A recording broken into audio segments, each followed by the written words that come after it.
40 taon kong iningatan ang pangalan niyan, Ramon. Bakit ngayon, parang basahan niyo na lang na itinatapon sa putikan? Ang boses ni Nanay Matilde ay nanginid, kasing hina ng kalansing ng mga barya sa garapo ng candy na dati-rati puno, ngunit nayo'y halos wala ng laman. Nakatayo ang matanda sa harap ng kalsada ng kanilang maliit na barangay sa Iloilo, habang ang mainit na sikat ng araw ay tila lalong nagpapabigat sa kanyang nararamdaman. Sa paanan niya, nakahandusay ang isang lumang tabla.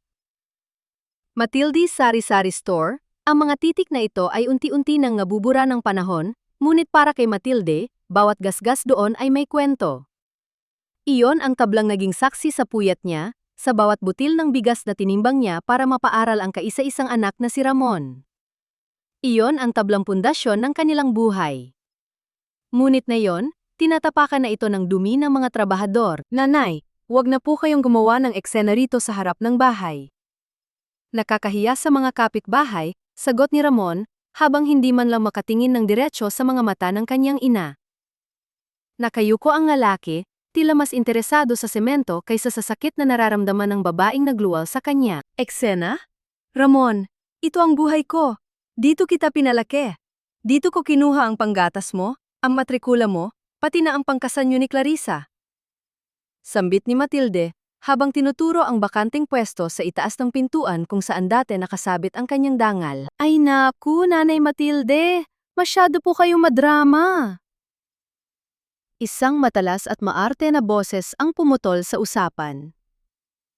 Lumabas si Clarissa mula sa loob ng bahay, may dalang baso ng iced coffee at suot ang isang mamahaling sunglasses.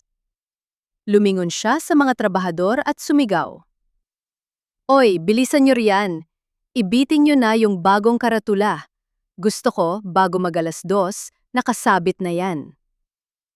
Dahan-dahang itinaas ng mga lalaki ang isang makintab at makulay na plastic sign. Clarissa's Boutique at Mart. Ang pangalan ni Matilde ay tuluyan ng pinalitan.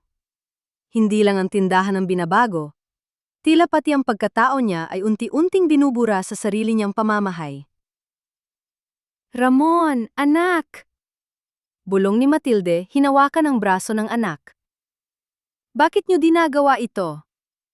Sabi mo, kailangan mo lang ng tulong para sa utang mo.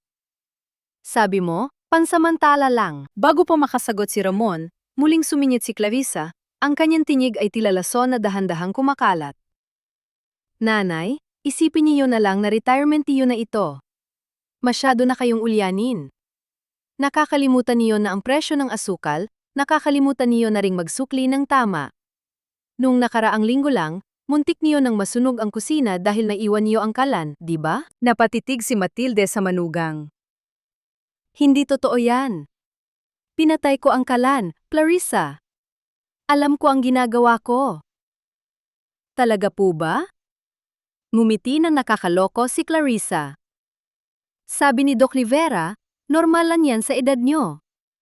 Ang tawag doon, early signs of dementia. Kaya mas mabuti pang kami na ang humawak ng negosyo.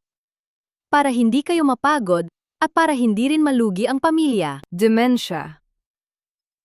Ang salitang iyon ay parang isang malamig na tubig na ibinuhos kay Matilde.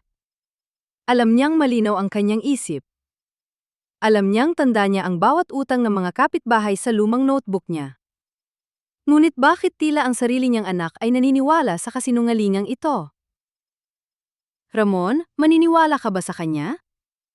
Tanong ni Matilde, ang kanyang boses ay puno ng pagsusumamo. Huminga ng malalim si Ramon at tumingin sa asawa bago bumaling sa ina. Nay, para sa kabutihan niyo rin ito, magpahinga na lang po kayo sa loob. Hayaan niyo na si Clarissa ang magpatakbo rito. Mas moderno ang plano niya, mas kikita tayo. Tumalikod si Ramon at pumasok sa loob, tila tinatakasan ang bigat ng kasalanang ginagawa niya. Naiwan si Matilde sa labas, kasama ang manugang na ngayon ay nakatitig sa kanya ng may tagumpay sa mga mata. Pasalamat kayo, nanay! At hindi namin kayo ipinapasok sa home for the aged. Malaki pa rin ang loob ko sa inyo kaya rito kayo sa bahay. Bulong ni Clarissa, sapat lang para silang dalawa ang makarinig. Pero tandaan niyo, wala na sa inyo ang titulo ng lupang ito, wala na rin sa inyo ang tindahan. At higit sa lahat, Wala na rin sa inyo ang tiwala ni Ramon. Naramdaman ni Matilde ang panginginig ng kanyang mga kamay. Gusto niyang sumigaw, gusto niyang ipaglaban ang kanya, ngunit alam niyang sa mata ng mga kapitbahay na nagsisimula ng magusyoso, siya na ngayon ang matandang ulyanin. Dahan-dahan siyang yumuko at pinulot ang lumang karatula na may pangalan niya. Mabigat ito, puno ng alikabok, ngunit niyakap niya ito na parang isang sanggol. Pumasok siya sa loob ng bahay, dumaan sa bagong renovate na sala na amoy pintura at mamahaling pabango, mga bagay na binili gamit ang perang ipon niya para sana sa kanyang pagtanda. Pagpasok niya sa kanyang maliit na silid sa likod ng kusina, agad niyang kinapkap ang kanyang bulsa. Wala roon ang kanyang cellphone. Mabilis siyang lumapit sa maliit na cabinet kung saan niya ito itinatago. Wala rin. Hinalugog niya ang ilalim ng unan, ang loob ng kanyang baul, ngunit wala ang tanging kagamitan na mag-uugnay sa kanya sa labas. Naghahanap po ba kayo ng cellphone, nanay? Nakatayo si Clarissa sa pintuan, hawak-hawak ang telepono ni Matilde. May kung anong pinindot siya rito bago ito dahan-dahang ibinulsa. Masyadong delikado ang cellphone para sa mga tulad nyo. Baka kung sino-sino ang tawagan nyo o mas kampo kayo sa internet. Kami na muna ni Ramon ang magtatago nito, ha?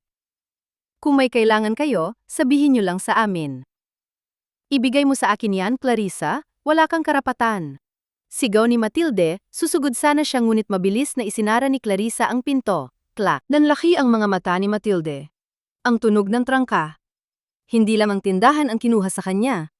Hindi lang ang dangal niya ang tinapakan. Sa loob ng kanyang sariling silid, sa bahay na siya ang nagpatayo mula sa bawat butil ng bigas at barya ng candy, si Nanay Matilde ay isang bilanggo. Narinig niya ang tawanan ni Clarissa at Ramon sa labas, kasama ang tugtog mula sa radyo, isang masayang kanta na tila nanunuya sa kanyang kalagayan. Napaupo si Matilde sa gilid ng kanyang kama, yakap ang lumang tabla ng tindahan. Nanginginig ang kanyang labi, ngunit walang luhang lumabas. Ang sakit ay napalitan ng isang matalas na kaisipan, tumingin siya sa lumang radio cassette player sa ibabaw ng kanyang mesa, ang huling alaala ng kanyang yumaong asawa. Hindi alam ni Clarissa, at nakalimutan na ni Ramon, na ang radyong iyon ay hindi lamang nakakapakinig ng musika. May isang maliit na pulang button doon na may nakasulat na REC. Akala niyo ba talo na ako? Bulong ni Matilde sa dilim. Akala niyo ba makakalimutan ko ang lahat? Hinawakan niya ang radyo. Sa unang pagkakataon sa loob ng maraming taon, naramdaman ni Matilde na ang dugong nananalaytay sa kanyang mga ugat ay hindi na lamang dugo ng isang ina na laging nagpaparaya, kundi dugo ng isang babaeng handang bawiin ang lahat ng kinuha sa kanya. Ang boses mula sa labas ng pinto ay para mga bulong ng ahas, madulas, mapanlinlang, at puno ng kamandag. Sa loob ng madilim na silid, nakasandal si Nanay Matilde sa pader, ang kanyang tainga ay nakadikit sa kahoy, pilit na hinuhuli ang bawat salitang binibitawan ni Ramon at Clarissa sa hapagkainan. Ramon, huwag ka nang mag-alinlangan. Ito lang ang tanging paraan para makabangon tayo sa utang. Boses iyon ni Clarissa. Rinig ang kalansing ng kubyertos, isang tunog na dati-rati hudyat na masayang hapunan, ngunit nayo'y tila tunog ng kadena para kay Matilde. Pero Clarissa, ang lupa sa Iloilo, yun ang huling pamana ni tatay kay nanay. Sabi niya, doon siya tatanda, at ang bahay na ito, paano kung malaman niya? Mahina at nangangatal ang boses ni Ramon. Hindi niya malalaman dahil wala na siyang kakayahan na umunawa. Ramon, tignan mo ang nanay mo, kulong na siya sa sarili niyang mundo. Ang pirma niya sa dokumento ng paglilipat ng ari-arian ay sapat na. At kapag naibenta na natin ang lupa, magkakaroon tayo ng sapat na pera para ilipat siya sa isang pasilidad, sagot ni Clarissa. Pasilidad? Anong ibig mong sabihin? Tanong ni Ramon. Isang home for the aged, Ramon, sa Maynila. Doon, may mga nurse na mag-aalaga sa kanya 24 oras. Hindi na natin kailangang magtiis sa mga sumpong niya. Isipin mo, magkakaroon tayo ng sariling buhay. Wala nang amoy bagoong na tindahan, wala nang matandang ulyanin na kailangang bantayan. Sa loob ng silid, napapikit ng mariin si Matilde, ang bawat salita ni Clarissa ay parang latay sa kanyang likuran. Ulyanin? pasilidad, amoy bagoong. Ito ba ang kapalit ng 40 taon niyang pagtitinda? Ang bawat pawis na pumatak sa kanyang habang nagtitimbang ng asukal at asin, ang bawat gabing kulang ang tulog para lang makapag-imbentaryo. Lahat ba iyon ay hahantong lang sa isang malamig na kwarto sa pasilidad na hindi niya kakilala? Lalong sumakit ang loob niya nang hindi na sumagot si Ramon. Ang katahimikan ng kanyang anak ay ang pinakamasakit na pag-amin ng pagsuko. Ang anak na dati tinuturuan niyang maglakad, ngayon ay hinahayaan siyang itapon sa kung saan para lang sa pera. Utang na loob, Ramon. Bulong ni Matilde sa dilim, habang ang luha ay tuluyan ng pumatak. Ako ang nagbigay sa iyo ng buhay, wag mo naman akong alisan ng dangal. Nang marinig niyang pumasok na sa kanilang kwarto ang mag-asawa, dahan-dahang gumalaw si Matilde. Alam niyang kailangan niyang kumilos. Hindi siya pwedeng maupo na lang at maghintay na mabulok sa silid na iyon. Dahan-dahan niyang binuksan ang kanyang bintana. Hindi ito malaki, ngunit sapat na para makita ang likod bahay kung saan itinatambak ang mga basura bago kolektahin ng truck. Nakita niya ang isang itim na plastic bag na kapansin-pansin. Ito ang bag na dala ni Clarissa kaninang hapon matapos itong manggaling sa bayan. Gamit ang isang mahabang walis tingting na nasa sulok ng kanyang kwarto, pilit niyang inabot ang plastic bag na nalaglag sa may pasimana ng bintana sa labas. Sa ilang minutong pakikipagbuno, sa wakas ay nakuha niya ito. Dinala niya ang plastic bag sa ilalim ng maliit na liwanag mula sa kanyang lampara sa tabi ng higaan. Sa loob, may mga balat ng pinagkainan, mga lumang resibo, at isang pirasong papel na tila mabilis na pinunit at itinapon. Nanininig ang mga kamay ni Matilde habang pinagdudugtong ang mga piraso ng papel. Habang nabubuo ang sulat, ang kanyang puso ay tila tumigil sa pantibok. Ito ay isang opisyal na dokumento mula sa isang klinika sa kabilang bayan. Ang pamagat ay malinaw. Psychological Evaluation and Medical Certification. Nakalagay doon ang kanyang pangalan, Matilde Vida de Santos. Ngunit ang nakasulat sa ilalim ng diagnosis ang nagpasinghap sa kanya. Patient exhibits severe cognitive decline, auditory hallucination, and paranoid delusion. Unfit to make legal decisions or manage personal assets. Recommended for immediate institutionalization. Ang pasyente ay nagpapakita ng malubhang paghina ng pag-iisip, mga halusinasyon sa pandinig, at mga paranoid na delusyon. Hindi karapat-dapat na gumawa ng mga legal na desisyon o humawak ng mga personal na ari-arian. Inirerekomenda para sa agarang pagkukulong sa pasilidad. Sa ilalim nito, may isang pirma ng doktor na hindi pamilyar kay Matilde at sa gilid, may bakas ng thumb mark niya. Kailan nila ito ginawa? Bulong ni Matilde, ang kanyang boses ay puno ng takot. Naalala niya noong nakaraang gabi, binigyan siya ni Clarissa ng isang baso ng gatas na may kakaibang lasa. Nakatulog siya ng mahimbing, masyadong mahimbing. Marahil noon nila hinawakan ang kanyang kamay at itinarak ang kanyang hinlalaki sa kasinungalingang ito. Hindi lang siya kinukulong sa kwarto. Kinukulong siya ng mga ito sa isang sakit na wala naman siya. Sa papel na ito, patay na ang kanyang karapatan. Sa papel na ito, isa na siyang baliw. Narinig ni Matilde ang yabag ng paa sa labas ng kanyang pinto. Mabilis niyang itinago ang papel sa loob ng kanyang punda. Klak! Bumukas ang pinto. Nakatayo roon si Clarissa, may dalang isang maliit na tray ng pagkain, isang platong kanin na may tuyo at isang baso ng tubig. Ang kanyang ngiti ay hindi umabot sa kanyang mga mata. Nanay, gising pa pala kayo? Kumain na kayo? Kailangan niyo ng lakas para bukas, sabi ni Clarissa. Anong meron bukas? Tanong ni Matilde, pinipilit na gawing matatag ang kanyang boses. Lumapit si Clarissa at hinaplos ang buhok ni Matilde, isang kilos na tila paglalambing, ngunit para kay Matilde ay parang haplos ng isang mamatay tao. Bukas po, may darating na mga bisita. Mga kaibigan natin na tutulong sa inyo para mas maging komportable ang buhay niyo. Huwag po kayo matatakot, nanay. Para sa inyo ang lahat ng ito. Tinitigan ni Matilde ang baso ng tubig. May nakikita siyang bahagyang pamumuti sa ilalim nito, tila isang gamot na hindi natunaw ng maayos. Salamat, Clarissa, sabi ni Matilde. Nang lumabas si Clarissa at muling itrangka ang pinto, hindi kinain ni Matilde ang pagkain. Itinapon niya ang tubig sa isang paso ng halaman sa sulok. Kinuha niya ang kanyang lumang radyo. Nanginginig ang kanyang daliri habang hinahaplos ang pulang REC button. Alam niyang bukas, ang mga bisita na sinasabi ni Clarissa ay ang mga taong kukuha sa kanya para dalhin sa Home for the Aged. Wala siyang cellphone.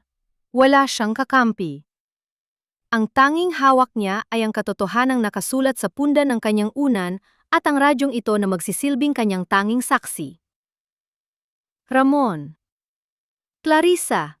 Bulong niya sa dilim habang ang kanyang mga mata ay naglininga sa determinasyon. Akala niyo ba ay ganito kadali niyo akong maitatapon? Hindi niyo pa kilala ang Nanay Matilde na nagtayo ng tindahang ito mula sa wala. Sa labas, ang ulan ay nagsimulang pumatak sa bubong ng sari-sari store, tila nakikidalamhati sa nag-iisang babaeng, handang lumaban para sa kanyang huling hininga ng kalayaan.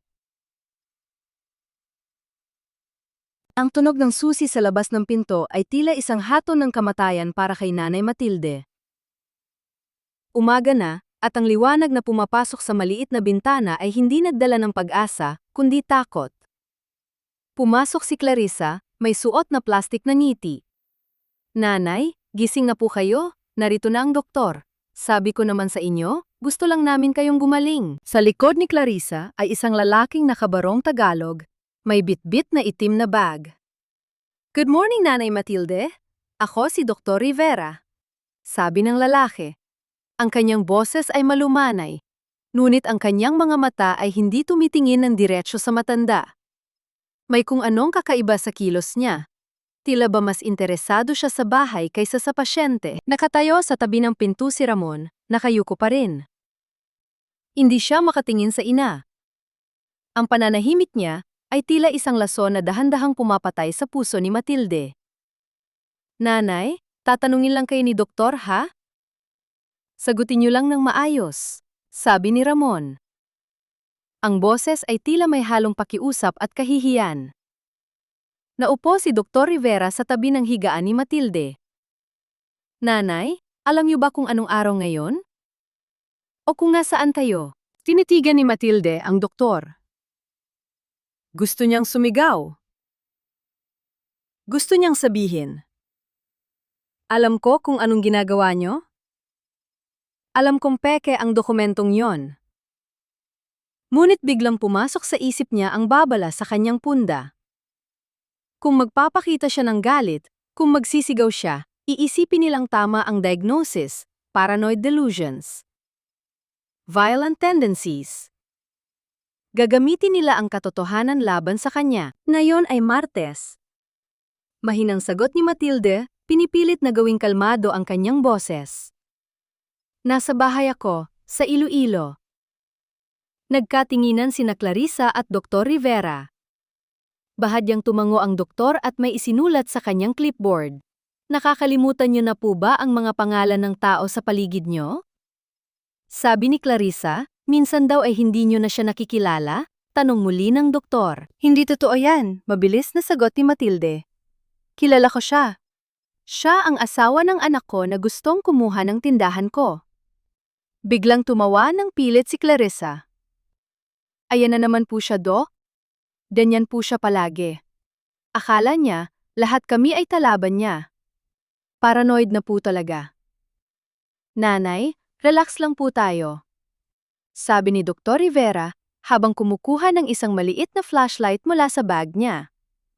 Titingnan ko lang ang mga mata niyo. Habang itinatama ng doktor ang ilaw sa kanyang mga mata, naramdaman ni Matilde ang matinding pang-ininig ng kanyang buong katawan.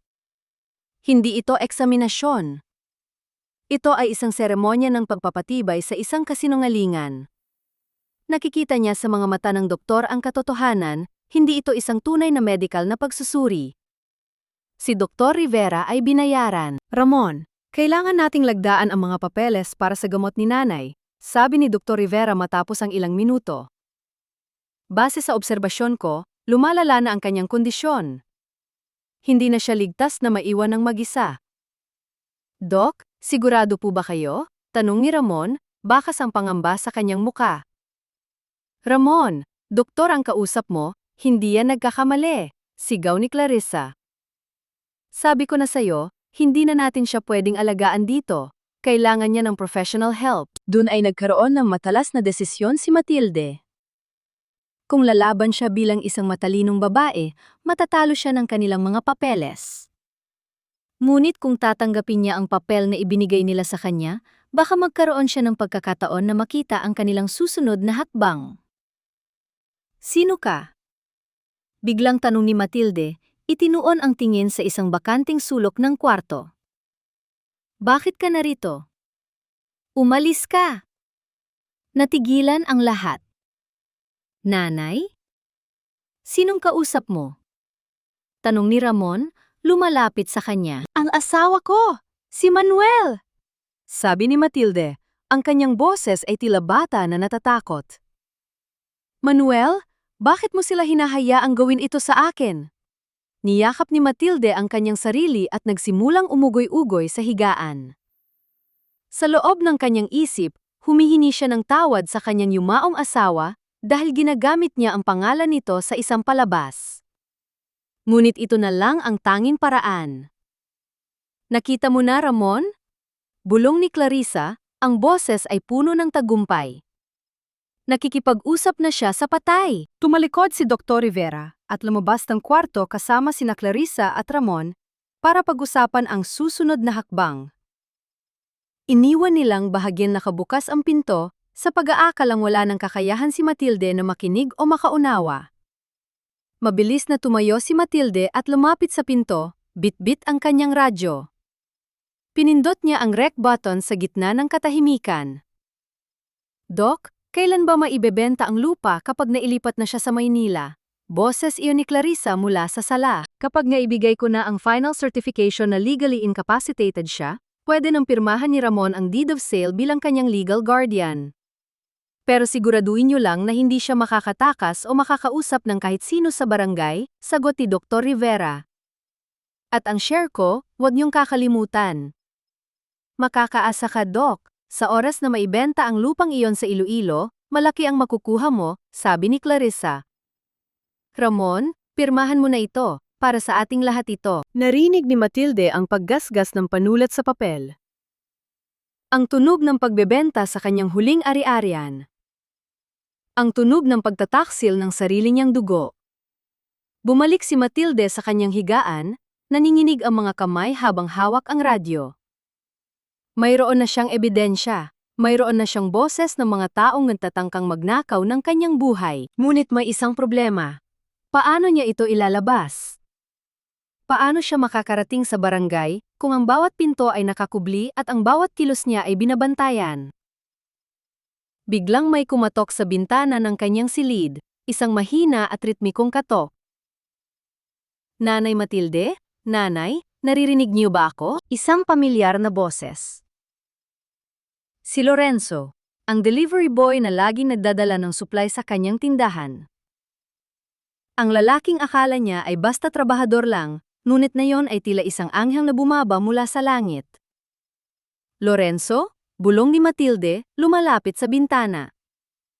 Huwag kayong maingay, nanay. Alam ko ang ginagawa nila sa inyo, sabi ni Lorenzo sa kabila ng rehas. Pero kailangan niyo akong pagkatiwalaan, may dala akong paraan para makalabas kayo rito. Tinitiga ni Matilde ang mga mata ni Lorenzo.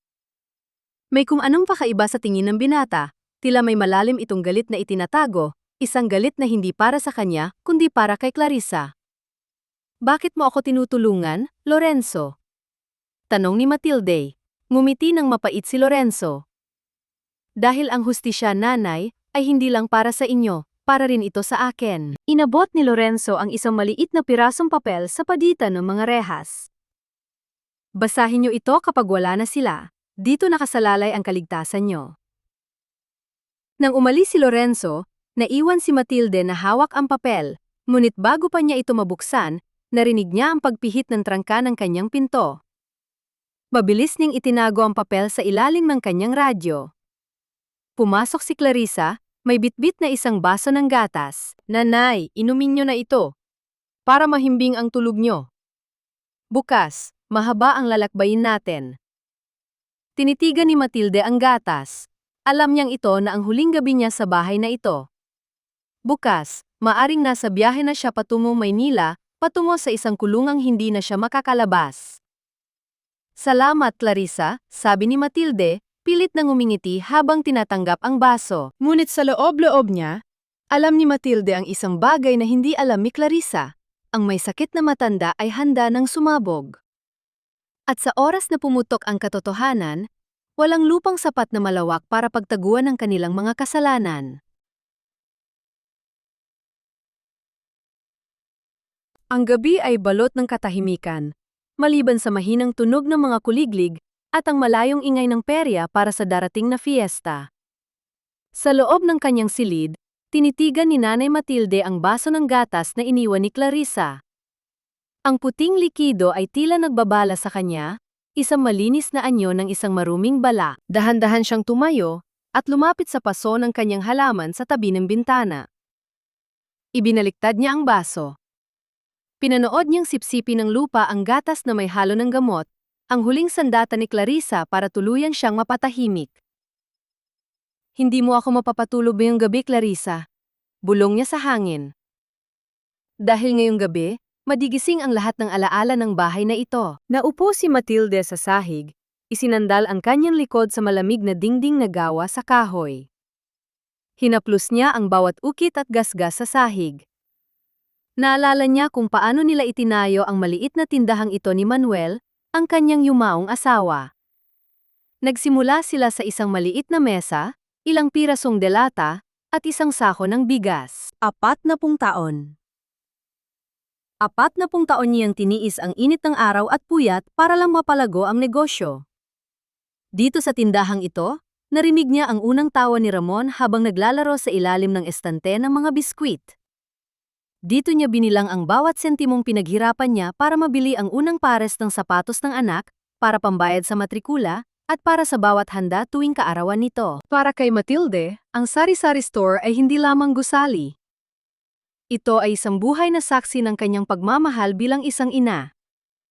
Bawat sachet ng kape na ibinenta niya ay katumbas ng pangarap niya para kay Ramon. Ngunit ngayon, ang pangarap na iyon ay naging isang bangungot. Ang anak na pinalaki niya sa pawis at katapatan ay siya rin pumayag na ipagpalit ang kanyang dangal sa ilang pirasong papel at makintab na karatula. Kinuha ni Matilde ang papel na iniwan ni Lorenzo mula sa ilalim ng kanyang radyo. Sa ilalim ng mahinang sinag ng buwan, binasa niya ang sulat. Nanay Matilde, huwag kayong iinom ng kahit anong ibibigay nila. Bukas, 10:00 ng umaga, susubukan nilang ilabas kayo rito. Magkunwari kayong mahina, magkunwari kayong walang alam. Huwag kayong lalaban hanggat hindi tayo nakakarating sa barangay. May hawak akong alaslaban kay Clarissa, isang sikretong hinding-hindi niya gustong mabunyag. Alam ko ang nangyari sa nakaraan niya bago niya nakilala si Ramon. Magtiwala kayo sa akin. Napakunot ang noo ni Matilde. Sikreto sa nakaraan? Sino ba talaga si Lorenzo? Bakit ganoon na lamang ang pagnanais nitong pabagsakin si Clarissa?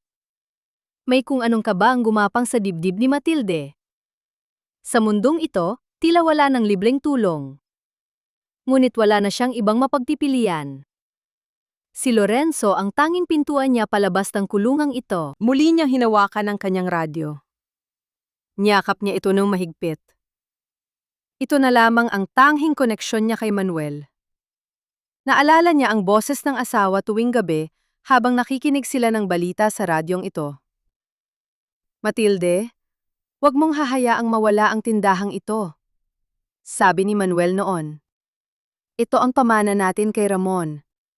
Ito ang tanging bagay na hindi pwedeng nakawin ng kahit sino sa atin. Patawarin mo ako, Manuel, hikbi ni Matilde sa dilim. Hinyaan kong pasukin ng kaaway ang ating tahanan. Hinyaan kong maligaw ang ating anak. Tumayo si Matilde at lumapit sa salamin. Tinitigan niya ang kanyang sarili. Ang kanyang buhok ay maputi na, ang kanyang muka ay puno ng kulubot ng panahon. Mukha siyang mahina, mukha siyang talo. Ngunit sa likod ng mga matang iyon, may isang apoy na muling nagliliyab. Ang apoy ng isang babaeng hindi papayag na ang kanyang huling kabanata ay isulat ng isang taong walang utang na loob. Narinig niya ang mahinang paghilik ni Ramon mula sa kabilang kwarto. Ang sakit ay tila isang kutsilyo na dahan-dahang humihiwa sa kanyang puso. Ang sarili niyang anak, mahimbing ang tulog habang ang kanyang ina ay nagpaplano kung paano ililigtas ang sarili mula sa kanya. Kinuha ni Matilde ang isang maliit na notebook sa ilalim ng kanyang kama, ang listahan ng mga utang sa tindahan. Binuklat niya ito. Sa bawat pangalan, may isang mukha ng kaibigan, ng kapitbahay, ng mga taong pinautang niya ng bigas noong walang-wala sila. Narito ang aking hukbo, bulong niya. Ang barangay ay hindi lamang gusali. Ang barangay ay ang mga taong nakakakilala kung sino talaga si Matilde Santos. Itinago niya ang notebook sa loob ng kanyang damit. Inihanda niya ang kanyang sarili para sa susunod na araw. Alam niyang ito na ang huling gabi na magiging biktima siya. Bukas, sa harap ng lahat, ipapakita niya na ang isang sari-sari store owner mula sa Iloilo ay hindi basta-basta mapapatumba ng kahit anong peking diagnosis o peking karatula. Bago siya mahiga, tiningnan niya ang pinto. Narinig niya ang yabag ni Clarissa na tila naninigurado kung tulog na siya. Nagpikit mata si Matilde, pinabagal ang kanyang paghinga at naghintay. Konting tiis na lang, nanay. Narinig niyang bulong ni Clarissa mula sa labas. Bukas, malinis na ang landas namin. Oo, Clarissa, sagot ni Matilde sa kanyang isip. Bukas, malalaman mo kung gaano kalinis ang hustisya. Napatingin si Matilde sa sulat ni Lorenzo muli. May isang pangalan na nakasulat sa pinakaibaba, isang pangalan na tila susi sa lahat ng misteryo, Lucila. Sino si Lucila? At bakit tila ito ang magiging mitsa ng pagbagsak ni Clarissa?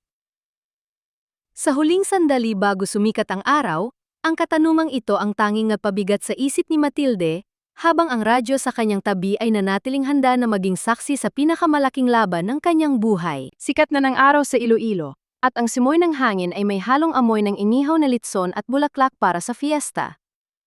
Ngunit sa loob ng bahay ni Ramon, ang atmosfera ay kasing lamig ng semento. Maaga pa lang ay abala na si Clarissa sa pag-aayos ng mga gamit ni Nanay Matilde sa isang malaking maleta. Ramon, bilisan mo!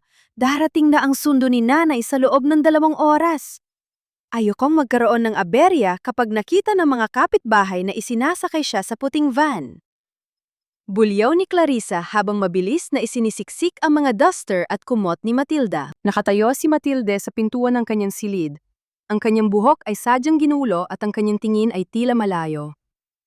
Nagkukunyari siyang nakatingin sa kawalan, habang ang bawat salita ni Clarissa ay itinatala niya sa kanyang isipan. Ang kanyang radyo ay nakasabit sa kanyang balikat, ang rec button ay handang pindutin sa anumang sandali. Beep! Beep! Isang pamilyar na busina ang narinig mula sa harap ng sari-sari store. Ang truck ng soft drinks. Dumating na si Lorenzo. Ramon, tingnan mo kung sino yon. Sabihin mo, sarado ang tindahan, sigaw ni Clarissa.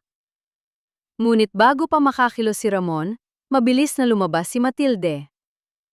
Tumakbo siya patungo sa kalsada na tila isang bata na naghahabol ng laruan. Manuel!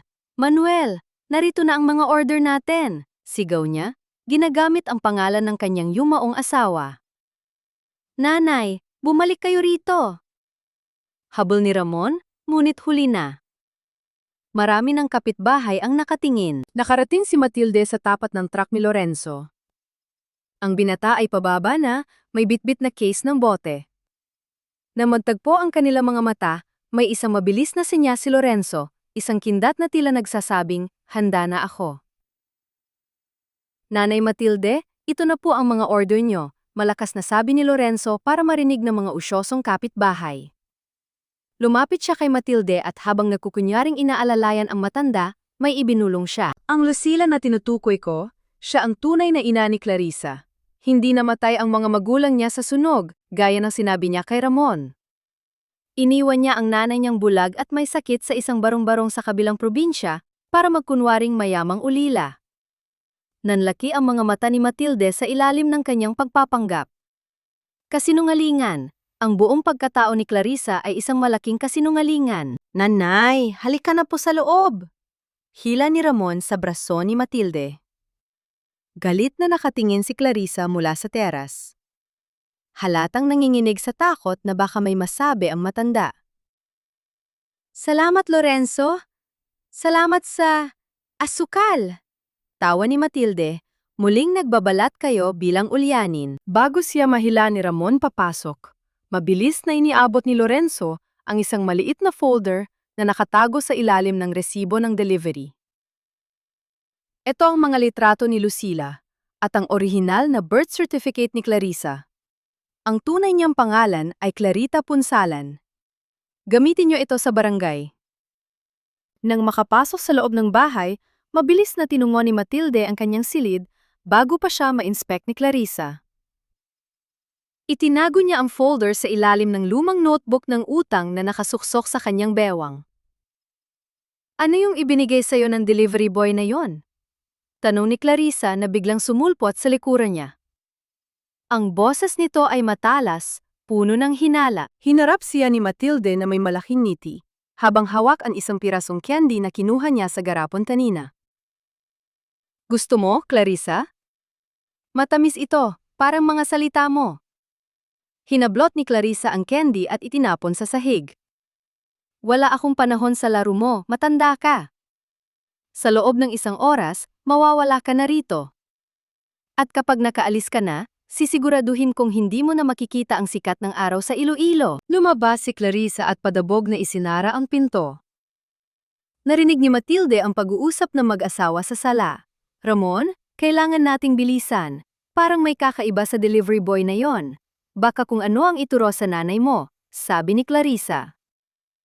Clarissa, baka naman pwedeng pag-isipan muna natin, si nanay yan.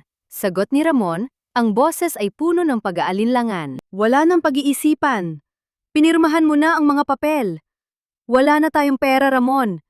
Kung hindi natin ibebenta ang lupang ito, saan tayo pupulutin? Sa kalsada? Narinig ni Matilde ang pag-iyak ni Ramon. Isang mahina at duwag na iyak. Doon ay tuluyan nang namatay ang huling katiting na pag-asa ni Matilde para sa kanyang anak. Ang anak na pinalaki niya sa katotohanan ay mas piniling yakapin ang isang reyna ng kasinungalingan. Tiningnan ni Matilde ang mga litrato sa folder. Isang matandang babae na may malungkot na mga mata nakaupo sa isang madilim na sulok. Si Lucila. Kamukhang-kamuha ni Clarissa, ngunit puno ng hirap ang mukha. Clarissa o Clarita, bulong ni Matilde. Inilayo mo ako sa anak ko, pero ikaw pala ang unang nagtaksil sa sarili mong ina. Biglang tumunog ang isang malakas na makina sa labas. Isang puting van. Narito na sila, sigaw ni Clarissa mula sa labas. Naramdaman ni Matilde ang mabilis na tibok ng kanyang puso. Ito na ang sandali. Ang golden moment ng kanyang plano. Kinuha niya ang kanyang radyo, siniguradong naka-on ang recording at huminga ng malalim. Pumasok si Clarissa kasama ang dalawang lalaking nakauniporme ng puti. Nanay, halika na po, mamamasyal tayo. Tumayo si Matilde, ngunit hindi siya nagpumiglas.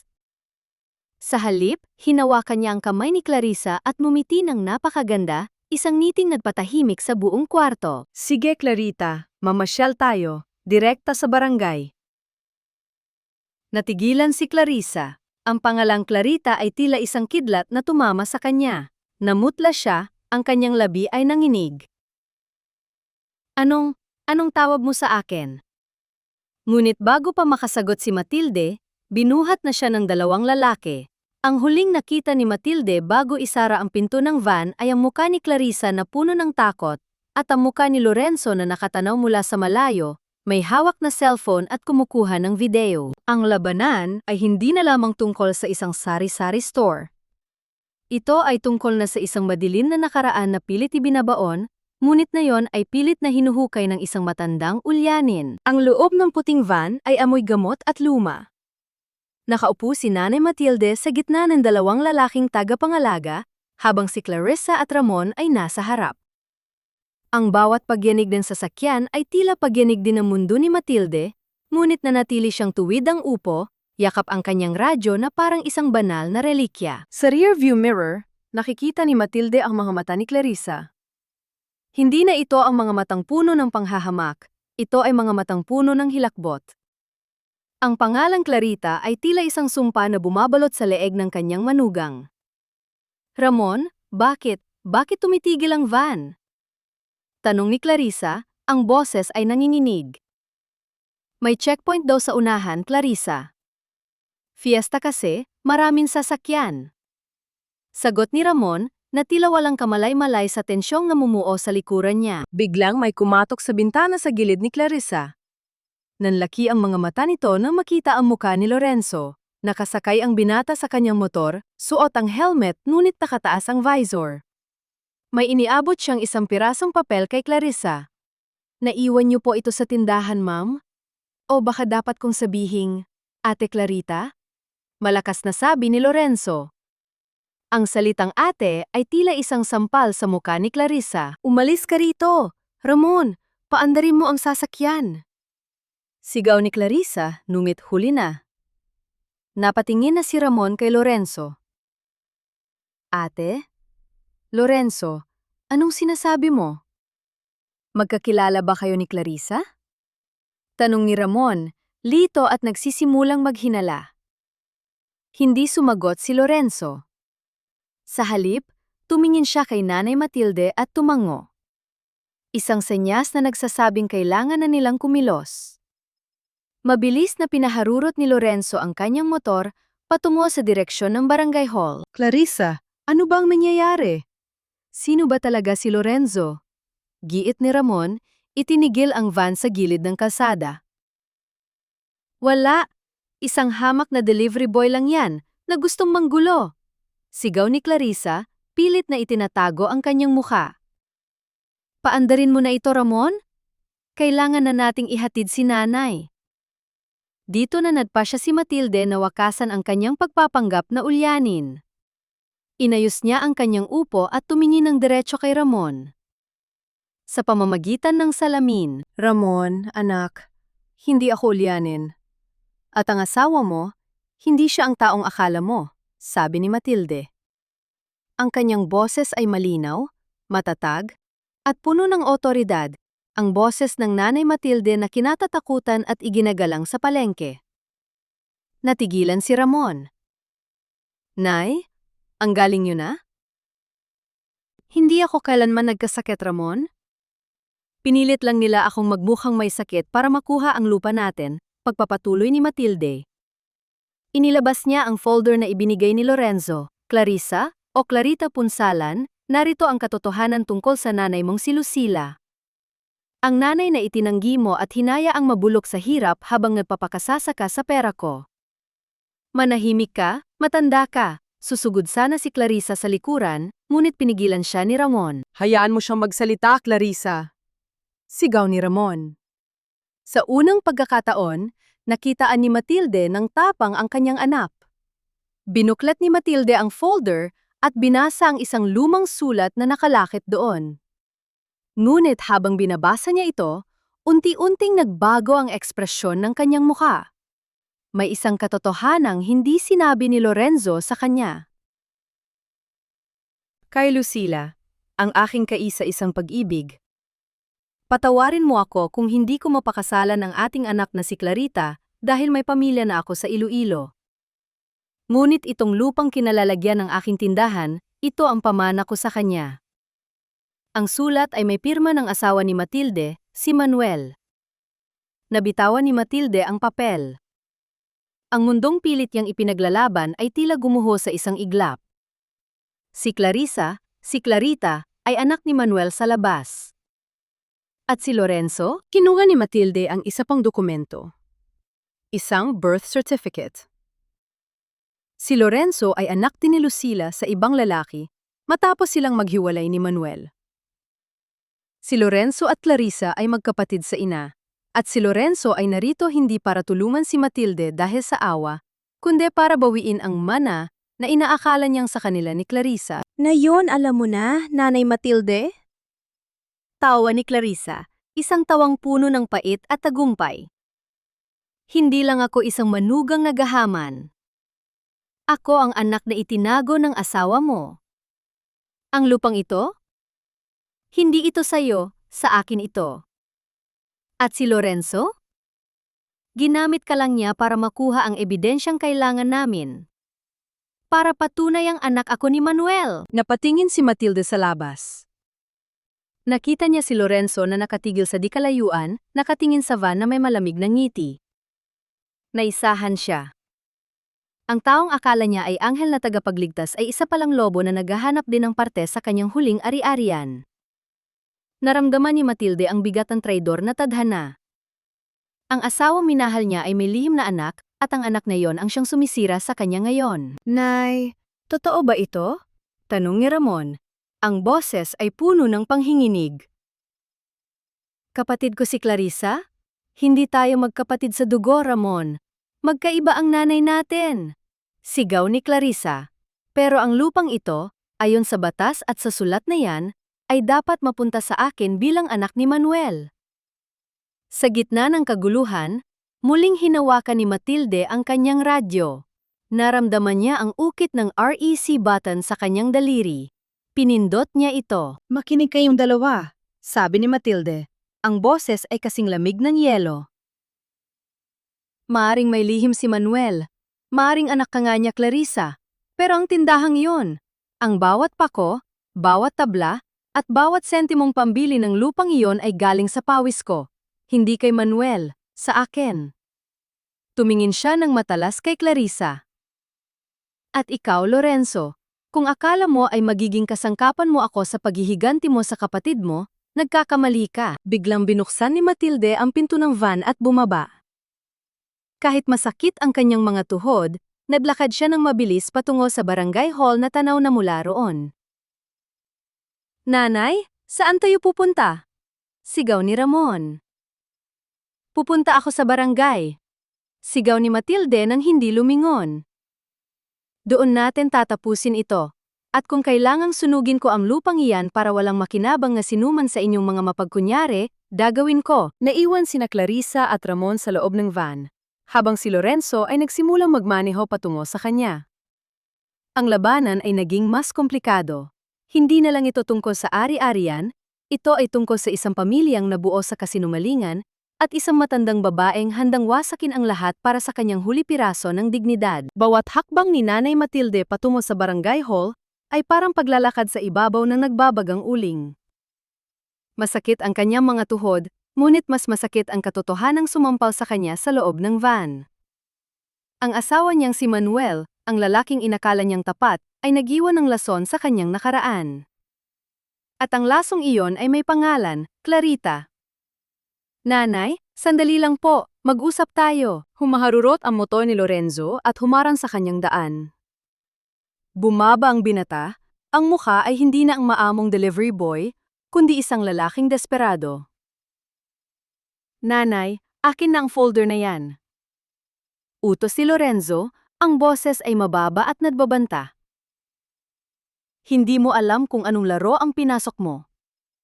Akin ang ebidensyang yan. Karapatan namin ni Ate Clarissa ang lupang iyon. Tinitigan siya ni Matilde. Karapatan?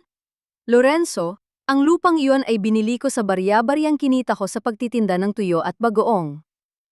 Si Manuel ang pumirma, oo, pero ako ang nagbayad. Hindi niyo ito makukuha sa akin.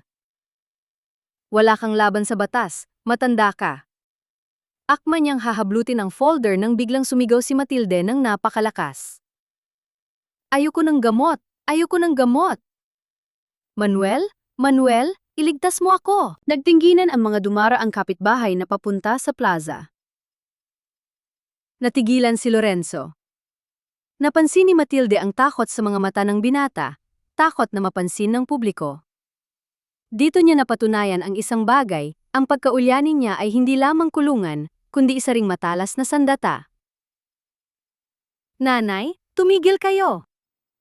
Bulong ni Lorenzo, pilit na numiniti sa mga usisero habang hinahawakan ng mahigpit ang braso ni Matilde. Pinagmumuhan niyo lang kaming masama. Bakit mo ako sasaktan, Lorenzo? Gusto mo rin ba akong patayin gaya ng ginawa ni Clarissa sa mga pangarap ko? Sigaw pa ni Matilde, mas malakas, mas matinis. Eksaktong dumating ang puting van at mabilis na bumaba sina Clarissa at Ramon. Pulang-pula ang muka ni Clarissa sa hiya at galit. Maraming tao na ang nakatingin, kabilang ang mga marites ng barangay na nakadungaw sa kanilang mga bintana. Ramon, kunin mo ang nanay mo, nakakahiya. Gigil na utos ni Clarissa. Lumapit si Ramon, ngunit hinarangan siya ni Matilde ng kanyang radyo. Huwag kang lalapit, Ramon. Baka mahawa ka sa sakit ko. Di ba sabi ng asawa mo, baliw ako? Di ba sabi nyo, wala na akong isip? Biglang tumawa ng malakas si Matilde. Isang tawang nakakapangilabot, isang tawang tila galing sa isang taong tuluyan ng nawala sa katinuan. Nagsimula siyang umikot-ikot sa kalsada. Ang lupa ay ginto, ang ginto ay tanso. Ang anak ni Manuel, naging manugang ko, ha ha ha. Clarita, Clarita Punsalan. Gusto mo ba ng candy o gusto mo ng lupa ng tatay mo? Manahimik ka. Susugod sana si Clarissa para sampalin ang matanda, ngunit mabilis na humarang ang ilang tanod ng barangay na kanina pa nakamasid. Ma'am, dahan-dahan lang po, matanda na yan, sabi ng isang tanod. Hindi niya naiintindihan, may sakit ang biyanan ko. Kailangan na siyang dalhin sa Maynila para magamot. Paliwanag ni Clarissa, pilit na ibinabalik ang maskara ng isang maunawaing manugang. Nay, halika na po, isasakay na namin kayo sa van. Safe doon, Nay. Tumingin si Matilde sa mga tanod, pagkatapos ay kay Clarissa. Alam niyang ito na ang pagkakataon niya. Kung sasabihin niyang matino siya, maari pa rin siyang talunin ng mga peking papel ni Dr. Rivera. Kailangan niyang gamitin ang laro ni Clarissa laban sa mismong reyna nito. Ayoko sa van. Gusto ko sa barangay. Doon ako pakikinggan ni Manuel. Doon ko ibibigay ang mga sikreto. Sabi ni Matilde, sabay takbo patungo sa pintuan ng barangay hall. Pumasok siya sa loob, diretso sa opisina ng barangay captain. Sumunod ang mga tanod, sina Clarissa, Ramon, at Lorenzo na hindi na alam ang gagawin. Captain, Captain, tulungan niyo po ako! Sigaw ni Matilde, bago siya biglang nahimatay sa sahig ng opisina. Nay, Nanay! Sigaw ni Ramon, mabilis na binuhat ang ina. Dinala si Matilde sa isang sofa. Habang nakapikit, naramdaman ni Matilde ang tensyon sa loob ng silid. Narinig niya ang boses ng barangay captain. Ano bang nangyayari rito, Ramon? Clarissa? Bakit ganito ang lagay ni Nanay Matilde? Captain, malubha na po ang demensya ni Nanay. Nagwawala na po siya sa kalsada.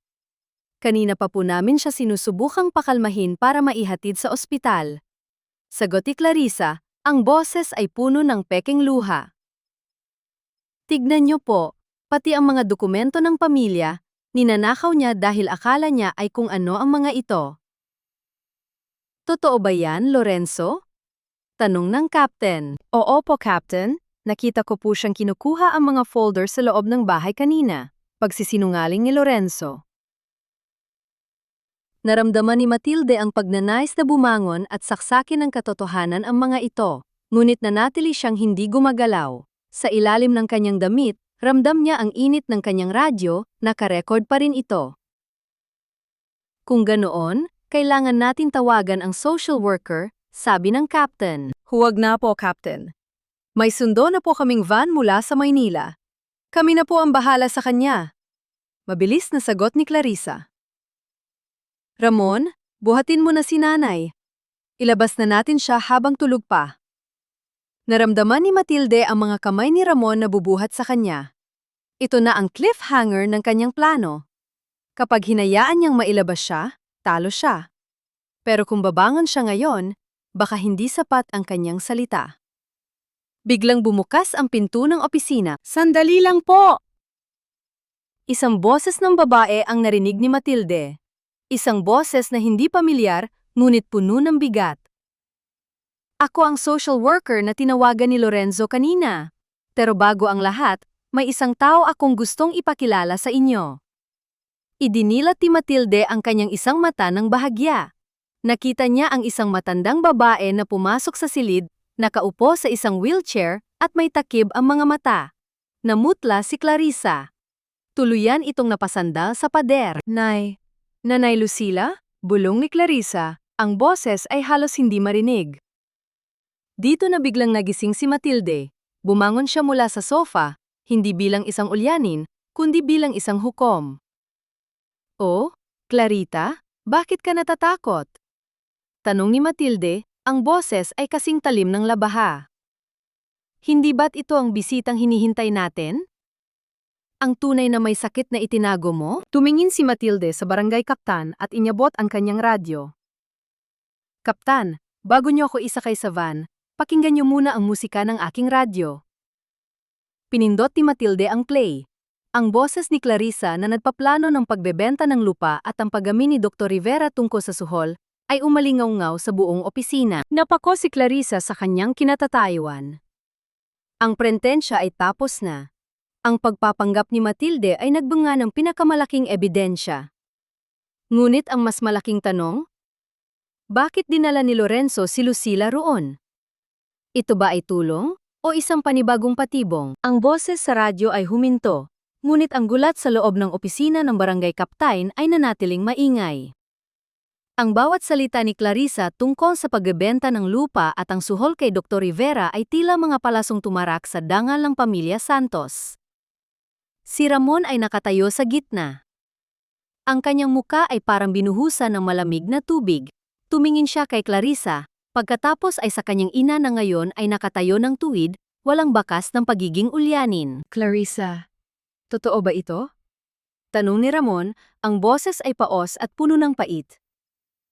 "Pinaplano niyo na akong talikuran? Ibebenta niyo ang lupa ni nanay habang ginagawa niyo siyang bilanggo?" "Hindi, Ramon! Manipulado ang radyong yun! Matanda na yan kung ano-anong teknolohiya ang ginagamit para sirain tayo!" Sigaw ni Clarissa, ngunit ang kanyang nanginginig na mga kamay ay nagbubunyag ng katotohanan. Tumingin siya sa matandang babae sa wheelchair, si Lucila. "At sino ang matandang ito? Lorenzo, anong kalokohan ito?" Dahan-dahang itinaas ni Lucila ang kanyang kamay. Ang kanyang mga mata na balot ng puti ay tila naghahanap sa direksyon ng boses ni Clarissa. "Clarita, anak. Ang boses mo.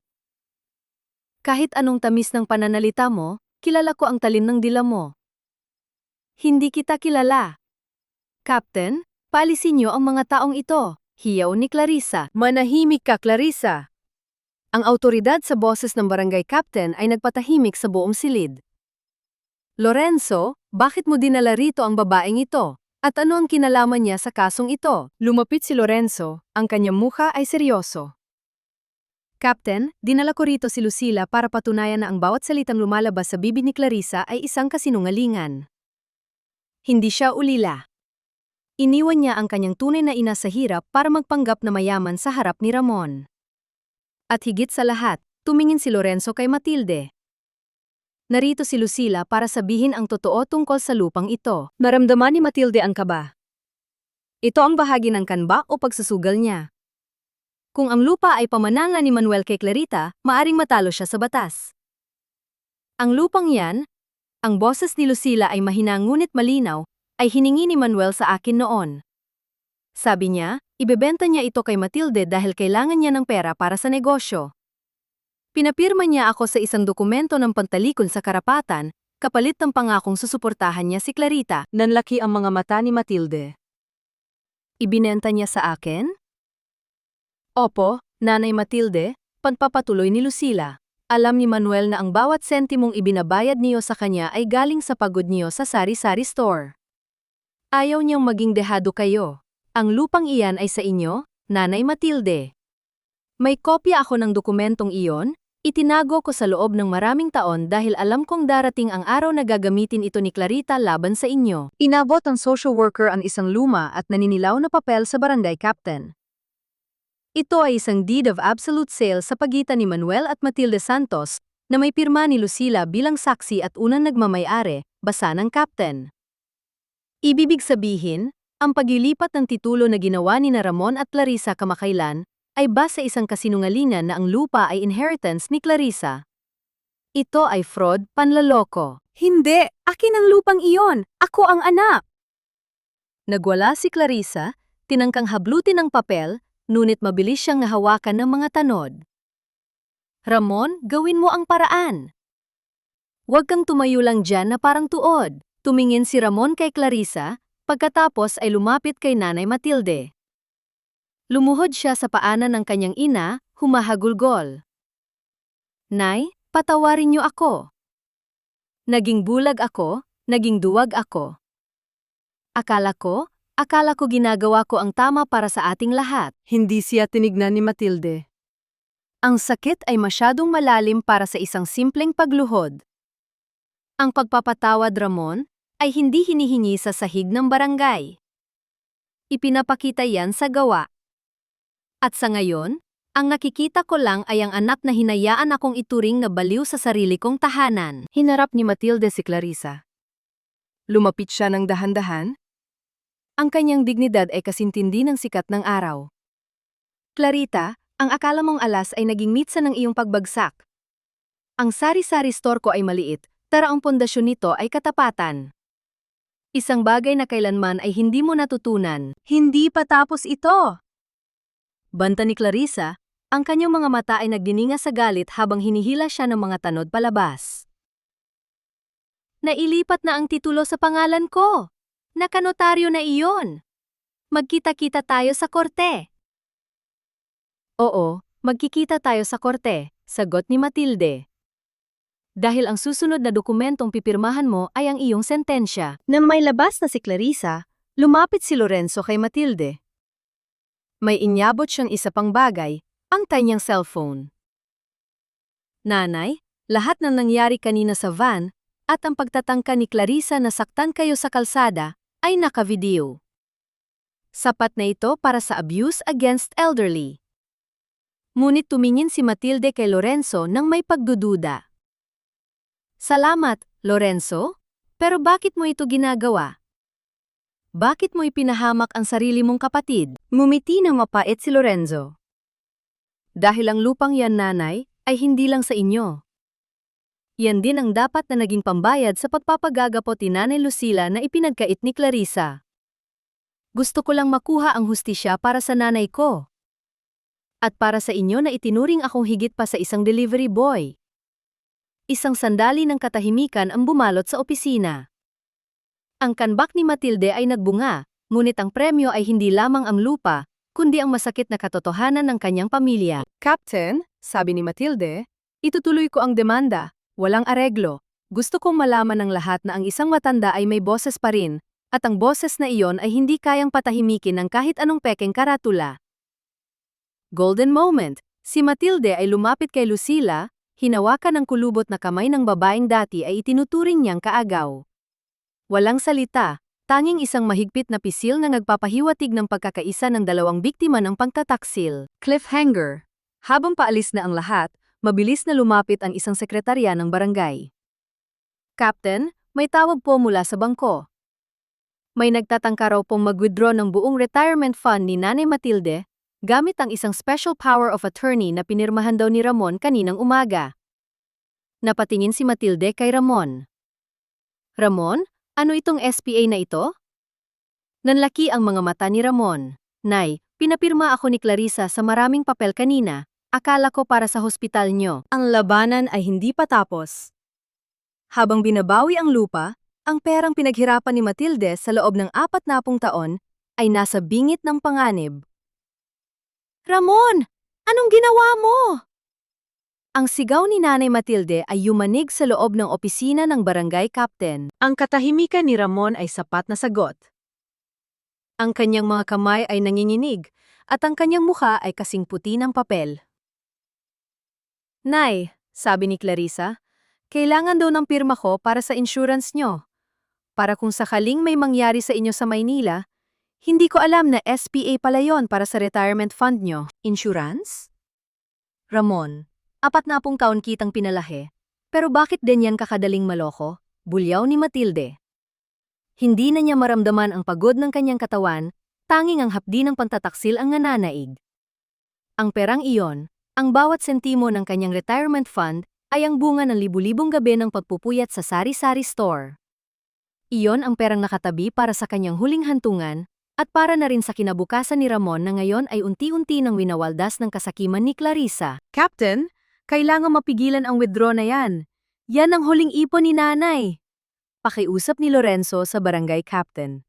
Mabilis na kumilos ang barangay captain. Tumawag kayo sa bangko. Sabihin nyo, may kasong fraud at abuse ang taong nagtatangkang mag-withdraw. Habang abala ang mga tao sa paligid, naupo si Matilde sa isang silya. Tumingin siya kay Ramon na ngayon ay nakasubsob ang mukha sa kanyang mga palad. Isang eksena ng pagsisisi na tila huli na para sa matanda. Sorry po. Sorry talaga. Hikbi ni Ramon. Ang sorry mo, Ramon, ay hindi maibabalik ang tiwala na binasag mo. Mahinang sabi ni Matilde. Ang kanyang boses ay hindi nagalit, kundi puno ng pagod. Pinalaki kita na ang tanging yaman natin ay ang ating pangalan. Ngayon, pati ang pangalan ko, kinuha mo para ibigay sa isang taong hindi ka naman mahal. Mahal ako ni Clarissa, Nay. Kaya lang, hindi ka niya mahal, Ramon. Putol ni Matilde. Ginamit tala niya bilang susi sa kaban ng bayan. At ngayong, nakuha na niya ang gusto niya, itatapon ka rin niya gaya ng ginawa niya sa sarili niyang ina. Tumingin si Matilde kay Lucila na kanina patahimik sa wheelchair. Ang matandang babae ay umiiyak din, nararamdaman ang sakit ng pagkakaroon ng anak na gaya ni Clarissa. Captain! Nakausap na namin ang manager ng bangko! Sigaw ng sekretarya. Na-freeze na po ang account. Pero may masamang balita. May nakakuha na ng 50,000 piso gamit ang ATM card bago pa ma-block ang account. 50,000? Napahawak sa dibdib si Matilde. Para sa isang sari-sari store owner, ang perang iyon ay katumbas ng ilang buwang kita. Sino ang kumuha? Tanong ni Lorenzo. Ayon sa CCTV, isang babaeng naka-wig at sunglasses, pero ang suot na damit ay pamilyar. Sabi ng sekretarya habang tinitignan ang screen ng kanyang computer. Si Clarissa. Isang matalim na tingin ang ipinukol ni Matilde kay Ramon. Ngayon, wala nang duda. Bago pa man sila dumating sa barangay, nakagawa na ng paraan si Clarissa para masiguro ang kanyang exit plan. Ramon, kailangan mong magpasya, sabi ni Matilde. Tumayo siya ng tuwid sa kabila ng panghihina. Sasama ka ba sa asawa mong magnanakaw o tatayo ka rito bilang anak ko at ituturo mo kung nasaan siya? Nagalinlangan si Ramon. Sa kabila ng lahat, si Clarissa pa rin ang kanyang asawa. Ngunit nang makita niya ang mga mata ng kanyang ina, ang mga matang laging nandoon para sa kanya mula noong bata pa siya, ay tila may nagising sa kanyang loob. Alam ko kung nasaan siya, sabi ni Ramon, pinahid ang kanyang luha. May pinuntahan siyang apartment sa kabilang barangay kahapon. Sabi niya, doon daw itatago ang mga gamit na ibebenta namin.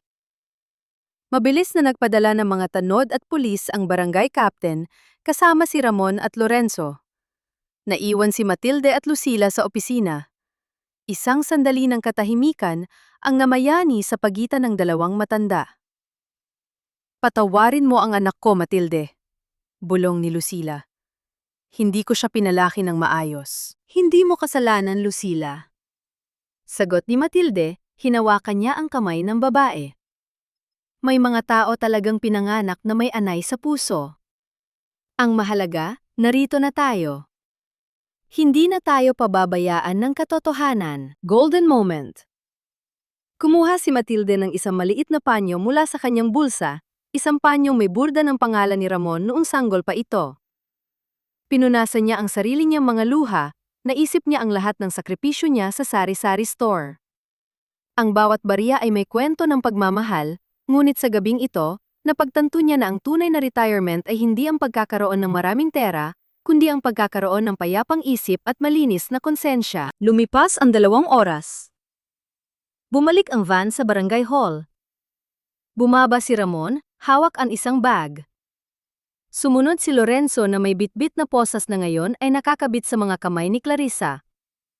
Hulas ang makeup ni Clarissa, gusot-gusot ang kanyang damit, at ang kanyang mga mata ay puno ng pot. Nang makita niya si Matilde, nagpumiglas siya. Matanda ka, akala mo ba panalo ka na? Wala kang mapapatunayan. Spayo ni Ramon, legal yon, sigaw ni Clarissa. Legal ang papel, pero ilegal ang intensyon, Clarita. Boses iyon ni Matilde. Kalmado, ngunit kasing talim ng labaha. At huwag mong kalilimutan, ang radyo ko. Nakarecord doon ang lahat ng pag-amin mo tungkol sa panloloko kay Ramon para makuha ang pera ko. Namutla si Clarissa, nakalimutan niya ang radyo. Ang maliit na kagamitang inakala niyang basura ay siyang naging rehas ng kanyang kulungan. Hinarap ni Ramon si Clarissa. Tapos na tayo, Clarissa.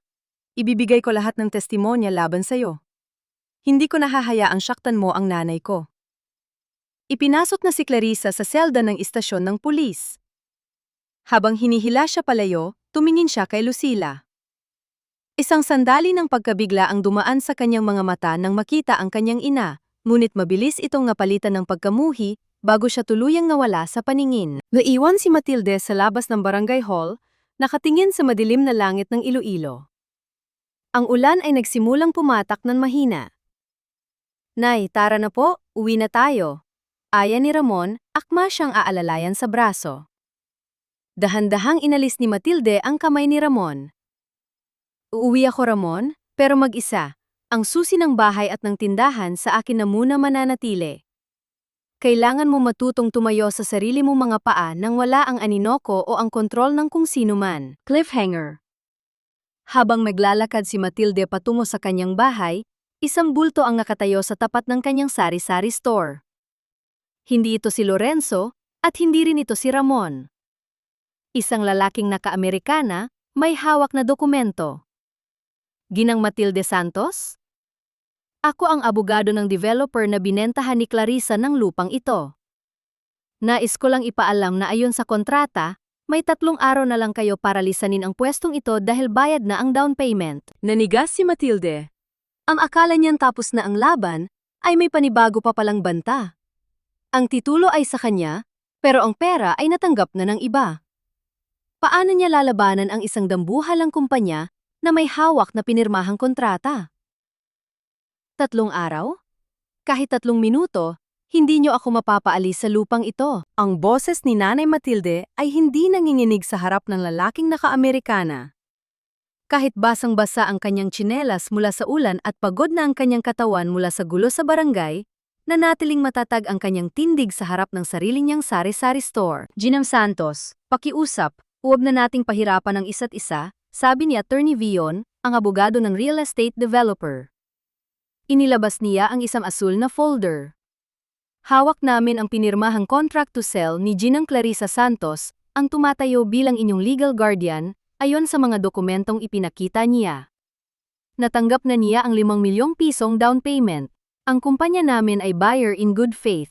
Wala kaming alam sa gulo ng pamilya niyo. Good faith? Mapait na tawa ni Matilde. Ang tawag sa ginawa niyo ay pagnanahaw sa gabi. Alam niyo bang ang titulong hawak niya ay base sa isang palsipikadong pirma? At ang legal guardian na sinasabi niyo? Ako ang may-ari ng isip ko, at hindi ako kailanman nagpapirma sa kahit kanino para ibenta ang buhay ko. Nay, hayaan niyo na po, ako na ang kakausap sa kanila. Singit ni Ramon, nakakarating lang kasama si Lorenzo. Manahimik ka, Ramon. Baling ni Matilde sa anak. Dahil sa pananahimik mo, kaya tayo umabot sa ganito. Ngayon, ako ang magsasalita. Lumingon si Matilde sa mga kapitbahay na nagsisimula ng maglabasan na may dalang mga payong. Ang mga marites ng barangay sina Aling Puring at ang iba pang suki ng tindahan ay nakikinig ng maigi. Ito ang armas ni Matilde. Ang katotohanan sa harap ng maraming saksi. Attorney Vion, tignan niyo ang paligid niyo. Itinaas ni Matilde ang kanyang radyo. Lahat ng ginagawa niyo ngayon ay nakarecord. Ang pananakot niyo sa isang matanda para umalis sa sarili niyang bahay sa loob ng 3 araw? Sa tingin niyo ba ay magugustuhan niya ng korte o ng publiko kapag nalaman nilang nakikipagnegosyo kayo sa isang taong may kasong elderly abuse at estafa? Bahagyang natigilan ang abogado. Ginang Santos, sumusunod lang kami sa proseso. Ang proseso niyo ay bulo, sabat ni Lorenzo. Lumapit siya at may ipinakitang dokumento sa kanyang cellphone. Attorney Vion, kilala niyo ba si Dr. Rivera? Ang doktor na nagbigay ng peking certificate kay Nanay Matilde? Ayon sa investigasyon namin sa barangay kanina, si Dr. Rivera ay pinsan ng CEO ng inyong kumpanya. Hindi ba't malinaw na conspiracy ito para makuha ang lupa sa murang halaga? Ang katahimikan ni Attorney Vion ay naging kumpirmasyon para kay Matilde. Ang conspiracy na ito ang ngoyno na kailangan niya. Hindi lang ito basta pagkakamali ng manugang, ito ay isang planadong krimen ng isang dambuhalang kumpanya. 3 araw? Ulit ni Matilde. Lumapit siya ng malapit sa abogado. Bibigyan ko kayo ng 3 oras para bawiin ang demand letter na ito. Dahil kung hindi, bukas na bukas din, ang pangalan ng kumpanya nyo ay magiging bida sa lahat ng balita sa Iloilo. At sisiguraduhin kong pati ang lisensya mo bilang abogado ay madadamay sa duming iniwan ni Clarissa. Ginang Santos, hindi nyo alam ang kinakalaban nyo. Banta ni Vion, ngunit halata ang kaba sa kanyang boses. Nagkakamali ka, Attorney Vion. Ngumiti si Matilde, isang ngiting puno ng pait at danggal. 40 taon akong nagtitinda rito, alam ko kung paano magbilang ang barya, at alam ko rin kung paano magbilang ng mga taong handang tumayo para sa akin. Hindi nyo kinakalaban ang isang matandang uyanin. Kinakalaban nyo ang buong barangay na pinakain ng tindahang ito. Nang umalis ang abogado, kasama ang kanyang itim na sasakyan, naramdaman ni Matilde ang panghinginig ng kanyang mga tuhod. Napasandal siya sa kahoy na pintuan ng kanyang sari-sari store. Nay, ayos lang po ba kayo? Alalang tanong ni Ramon. Ayos lang ako, Ramon, hingal na sagot ni Matilde. Lorenzo, salamat. Paano mo nalaman ang tungkol sa koneksyon ni Dr. Rivera? Dahil bago ako naging delivery boy, nanay, nagtrabaho ako sa kumpanya niyan bilang messenger, pagamin ni Lorenzo. Nakita ko kung paano nila niluluto ang mga papeles para sa mga lupang gusto nilang makuha. Kaya nung makita ko ang pangalan ni Clarissa sa listahan nila, alam ko nang kailangan kong kumilos. Pumasok sila sa loob ng tindahan. Sa kabila ng dilim at amoy ng lumang kahoy, naramdaman ni Matilde ang init ng tahanan. Hinaplos niya ang estante ng mga delata. Nay, anong plano natin? Tanong ni Ramon. Paano yung 5 milyong nakuha ni Clarissa? Wala na sa kanya ang pera, naisugal na raw niya sa kasino bago pa mahuli. Tumingin si Matilde sa labas, sa ulan na tila ayaw huminto. Ang pera ay kikitain, Ramon, pero ang lupa at ang dignidad kapag nawala, hindi na mababalik. Maghahanda tayo, hindi tayo aalis. Kung kailangang barikadahan natin ang tindahang ito, gagawin natin. Golden moment. Kumuha si Matilde ng isang kandila at sinindihan ito sa tapat ng larawan ng kanyang asawang si Manuel. Manuel, bantayan mo kami. Maari nagkamali ka sa nakaraan, pero ako ang tatama sa lahat ng ito. Nang gabing yun, hindi natulog si Matilde. Binuklat niya ang lahat ng lumang resibo at notebook ng tindahan. Sa gitna ng kanyang paghahanap, may nalaglag na isang maliit na susi mula sa loob ng lumang Biblia ni Manuel. Isang susi na may nakasulat na numero ng isang safety deposit box sa isang lumang bangko sa bayan. Ano ito? Bulong ni Matilde. Cliffhanger. Maaga palang kinabukasan, pumunta si Matilde sa bangko kasama si Lorenzo nang hindi sinasabi kay Ramon. Nang buksan nila ang safety deposit box, hindi ginto o pera ang tumambad sa kanila, kundi isang liham mula kay Manuel na may petsang 1 linggo bago ito mamatay at isang dokumentong nagsasabing ang lupa ay hindi pwedeng ibenta o isangla ng walang pirma ni Matilde dahil ito ay nakarehistro bilang isang family home protection. Isang legal na proteksyon na nakalimutan o sadyang itinago ni Clarissa. Ngunit sa ilalim ng dokumento, may isang litrato. Isang litrato ni Manuel na may kargang isang sanggol, at sa likod nito ay nakasulat, "Para kay Lorenzo, ang aking bunso." Nanigas si Matilde. Ang kaalyado niyang si Lorenzo ay hindi lang anak ni Lucila sa ibang lalaki. Siya ay anak din ni Manuel. Ang taong pinagkakatiwalaan niya ay may mas malalim na koneksyon sa kanyang asawa kaysa sa inaakala niya. Lorenzo? Lumingon si Matilde sa binata na ngayon ay nakatingin din sa litrato. Patawarin niyo ako, Nanay Matilde. Bulong ni Lorenzo. Ito ang dahilan kung bakit ako narito. Hindi lang para sa lupa, kundi para sa pagkilala na ipinagkait sa akin. Ang ugong ng isang malaking bulldozer sa dulo ng kalsada ay tila hudyat na muling pansiklab ng digmaan. Ngunit sa loob ng sasakyan ni Lorenzo, ang katahimikan ay mas mabigat pa sa anumang makina. Hawak ni Nanay Matilde ang luma at kupas na litrato ni Manuel na karga ang sanggol na si Lorenzo. Kaya ka ba narito, Lorenzo? Mahinang tanong ni Matilde, ang boses ay puno ng pait. Para bawiin ang hindi na ibigay ng asawa ko sa iyo? Ginamit mo lang ba ang galit ko kay Clarissa para makuha ang gusto mo? Tumingin si Lorenzo sa kanya. May luha sa mga mata. Nanay Matilde? Nung una, aaminin ko, galit ang dala ko. Gusto kong makita ang pamilyang ito na gumuho gaya ng pagguho ng buhay namin ni Nanay Lucila. Pero nung makilala kita, nung makita ko kung paano mo ipinaglaban ang tindahang ito na parang sarili mong anak, napagtanto ko na ikaw ang tunay na biktima rito. Ang lupang ito ay dugo at pawis mo. Wala akong balak agawin iyon. Hindi sumagot si Matilde. Ibinalin niya ang tingin sa labas. Narating na nila ang sari-sari store. Doon, naghihintay si Attorney Vion, mga pulis, at ang barangay kaptan. Naroon din si Ramon, nakatayo sa gitna ng kalsada, tila isang batang naliligaw. At sa likod ng mga pulis, nakaposas pa rin si Clarissa, na dinala roon para sa formal na turnover ng property. Ginang Santos, tapos na ang 3 araw, sabi ni Attorney Vion. Wala na kayong magagawa. May warrant kami para sa eviction. Warrant? Tumawa ng malakas si Matilde habang bumababa ng sasakyan. Attorney Vion, tila nakalimutan mong basahin ang batas ng Diyos at ng tao. Inilabas ni Matilde ang dokumento mula sa safety deposit box, ang Family Home Protection. Ayon sa dokumentong ito na ipinatala ni Manuel Santos bago siya mamatay, ang lupang ito at ang bahay na nakatayo rito ay idinadeklarang family home. Ayon sa Article 152 hanggang 162 ng Family Code, ang isang family home ay protektado mula sa anumang pagkakautang, pagsasanla o pagbebenta ng walang nakasulat na pahintulot ng asawa, at yon ay ako. Namutla si Attorney Vion. Mabilis niyang kinuha ang papel at binasa.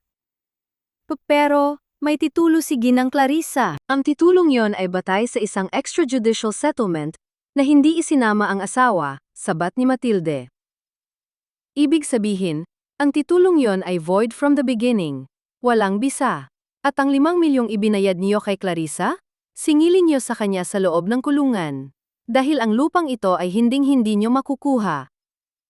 Hindi maaari, sigaw ni Clarissa, nagpupumiglas sa mga pulis. Anak ako ni Manuel, may karapatan ako. Anak ka nga ni Manuel, Clarita? Baling ni Matilde sa kanya. Ang lahat ay natahimik. Pero hindi ka nag-iisa. Ipinakita ni Matilde ang litrato ni Lorenzo. Kilalanin mo ang kapatid mo, si Lorenzo. Ang anak ni Manuel kay Lucila na itinago rin niya. Kung paghahati-hatian natin ang kasinungalingan ni Manuel, Clarissa, mas marami pa kaming pruweba laban sa iyo. Nanlaki ang mga mata ni Clarissa. Tumingin siya kay Lorenzo, pagkatapos ay kay Lucila na inaalalayan ng social worker sa gilid. Ang huling kuta ng kanyang kayabangan ay gumuho. Ang akala niyang siya lang ang special na anak ay isa palang bahagi ng mahabang listahan ng mga pagkakamali ng kanyang ama. Ramon, tawag ni Matilde sa kanyang anak. Halika rito. Lumapit si Ramon, nakayuko. Tingnan mo ang lahat ng ito, Ramon. Sabi ni Matilde, ang boses ay puno ng kapangyarihan. Ang kasakiman ng asawa mo, ang lihim ng tatay mo, at ang kaduwagan mo. Lahat ng ito ay nagtangkang gibain ang sari-sari store na nagpakain sa iyo. Pero tingnan mo, nakatayo pa rin ako. Hinarap ni Matilde ang barangay captain at ang mga pulis. Kaptain, nais ko pong pormal na magsampa ng kasong syndicated estafa at land title fraud laban sa real estate developer na ito at kay Clarissa Santos. At Attorney Vion, pakisabi sa CEO nyo, ang sari-sari store na ito ay hindi for sale, kahit Thailand. Nagsimulat sa ng mga pulis at ang bulldozer. Ang mga kapitbahay ay nagsimulang magpalakpakan. Ang marites na sina Aling Puring ay sumisigaw ng, "Mabuhay ka, Nanay Matilde!" Sa gitna ng tagumpay, lumapit si Matilde kay Lorenzo. "Lorenzo, hindi ko man maibibigay ang apelido ni Manuel sa iyo dahil ako ang asawa niya, pero ang bahay na ito ay bukas para sa iyo at sa nanay mong si Lucila. Utang ko sa iyo ang katotohanan." Niyakap ni Lorenzo si Matilde. Isang yakap ng pagtanggap at paghilom. Golden moment. Lumapit si Matilde sa pintuan ng kanyang tindahan. Kinuha niya ang makintab na karatulang Clarissa's Boutique at Mart at sa isang malakas na hila, itinapon niya ito sa putikan. Pagkatapos, inilabas niya ang lumang tabla, ang Matilde's Sari-Sari Store, na maingat niyang nilinis kagabi. Sa tulong ni Lorenzo at maging ni Ramon, muli itong isinabit sa itaas. "Ramon," sabi ni Matilde habang nakatingin sa karatula. "Magsimula ka uli. Magligpit ka sa loob. Pero tandaan mo, ako pa rin ang may-ari ng susi." Cliffhanger. Habang payapang nagliligpit ang lahat, lumapit ang social worker kay Matilde. "Nanay Matilde, may isang sulat pang kasama sa safety deposit box na hindi niyo nabuksan kanina. Para daw ito sa tunay na tagapagmana ng Sari-Sari Store." Napakunot ang noo ni Matilde. Binuksan niya ang sulat at ang kanyang mga mata ay nanlaki. Ang Sari-Sari Store ay may nakatagong insurance policy na nagkakahalaga ng malaking halaga, ngunit may isang kondisyon. Maari lamang itong makuha kung ang tindahan ay gagawing isang cooperative para sa mga lolo at lola sa Iloilo. Napangiti si Matilde. Ang kanyang laban para sa sarili ay naging laban para sa lahat. Maliwanag ang sikat ng araw sa Iloilo, tila nakikiayon sa bagong pinturang karatula ng Matilde's Sari-Sari Store. Amoy kape at bagong luto na pandesal ang humahalimuyak sa hangin. Ngunit sa likod ng kaayusang ito, ramdam ang bigat ng mga pangyayaring nagpabago sa buhay ng pamilya Santos. "Nay, heto na po ang mga bagong sako ng bigas. Nailagay ko na po sa bodega," pawisang sabi ni Ramon habang ibinababa ang huling sako. Hindi siya ang dating Ramon na naka-Amerikana at nangangarap ng mabilis na yaman. Ngayon, suot niya ay simpleng t-shirt, marumi ang mga kamay sa trabaho, at ang kanyang mga mata ay wala ng bakas ng kaduwagan. Tinupad ni Matilde ang kanyang sinabi. Binigyan niya ng pagkakataon si Ramon na manatili, pero hindi bilang amo, kundi bilang isang manggagawang nagbabayad ng kanyang utang na loob. "Salamat, Ramon. Siguraduhin mong nakalista ang timbang niyan sa notebook," sagot ni Matilde habang nagdibilan ng barya sa kaha. Ang kanyang boses ay kalmado, may awtoridad, ngunit may bahid ng pagpapatawad na dahan-dahang namumukadkad. Sa kabilang gako ng tindahan, abala si Lorenzo sa pag-aayos ng mga dokumento sa isang maliit na lamesa. Sa tabi niya, nakaupo si Lucila, tahimik na nakikinig sa ingay ng barangay. Ang hustisya ay hindi naging madali. Si Clarissa ay nahaharap na ngayon sa mahabang taon ng pagkabilanggo dahil sa syndicated estafa at elderly abuse. Ang kumpanya ng real estate ay napilitang magbayad ng danyos matapos mabunyag ang pakikipagsabwatan nila kay Dr. Rivera, na ngayon ay tinanggalan na ng lisensya. "Nanay Matilde, handa na po ang mga papeles para sa alay sa mga nanay cooperative," masayang balita ni Lorenzo. Marami ng lolo at lola sa barangay ang nag-sign up. Sabi nila, malaking tulong daw na may tindahan silang pwedeng pagbilhan ng murang gamot at pagkain na sila mismo ang nagpapatakbo. Mumiti si Matilde. Ang insurance policy na iniwan ni Manuel ay naging sapat na puhunan para gawing kooperatiba ang tindahan. Hindi lang ito naging tagumpay laban sa kasakiman ni Clarissa, naging paraan din ito para ituwid ang mga pagkakamali ni Manuel sa kanyang mga lihim na pamilya. "Mabuti, Lorenzo. Iyan ang gusto ko," sabi ni Matilde. Ang tindahang ito ay itinayo sa pawis. Ngayon, Gagamitin natin ito para punasan ang pawis ng iba. Lumapit si Ramon sa kanyang ina, may bit-bit na isang maliit na baso ng tubig. Nay, magpahinga na muna kayo. Kami na ni Lorenzo ang bahala rito sa labas. Tinitigan ni Matilde ang kanyang anak.